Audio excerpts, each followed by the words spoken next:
চায় সংস্কার আর রাজনৈতিক দলগুলো চায় নির্বাচন। অন্যদিকে সুবিধাবাদীরা ব্যস্ত দাবি আদায়ে। এমন পরিস্থিতিতে মাঠে ফিরতে শুরু করেছে আওয়ামী লীগ। ৭১ পত্রিকার টপ নিউজের সঙ্গে আছি আমি লনি সুলতানা।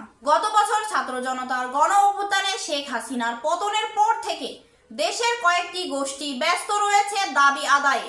তারা জানে দাবি আদায়ের নামে অন্তর্বর্তী সরকারের সংস্কার থেকে দূরে সরিয়ে দেওয়া যাবে। অন্যদিকে ছাত্র জনতার গণ অভ্যুত্থানে মুক্তি পাওয়া বিএনপি ও অন্যান্য রাজনৈতিক দলের মাঝে নির্বাচন খেলা শুরু করেছে। এত সমস্যা সামনে রেখে কোনো দেশের সরকার এগিয়ে যেতে পারে না। তারপরেও ছাত্র জনতার ডক্টর ইউনূস সরকার এগিয়ে যাচ্ছে। ৭১ পত্রিকার এক অনুসন্ধানে জানা যায়, বাংলাদেশের মুক্তিকামী ছাত্র জনতা নির্বাচনের আগে চায় সংস্কার, তবে কয়েকটি রাজনৈতিক দল চায় নির্বাচন। এমন পরিস্থিতিতে সুযোগ নিচ্ছে আওয়ামী লীগের সদস্যরা। উদ্দাম গতিতে এগিয়ে যাচ্ছে শেখ হাসিনার পক্ষে লিফলেট বিতরণ কর্মসূচি। তাহলে কি বেহাত হবে জুলাই গণ অভ্যুত্থান আর ফিরে আসবে আওয়ামী লীগ? এমনই সমালোচনার মুখর তৃণমূল থেকে শুরু করে আন্তর্জাতিক মহলে।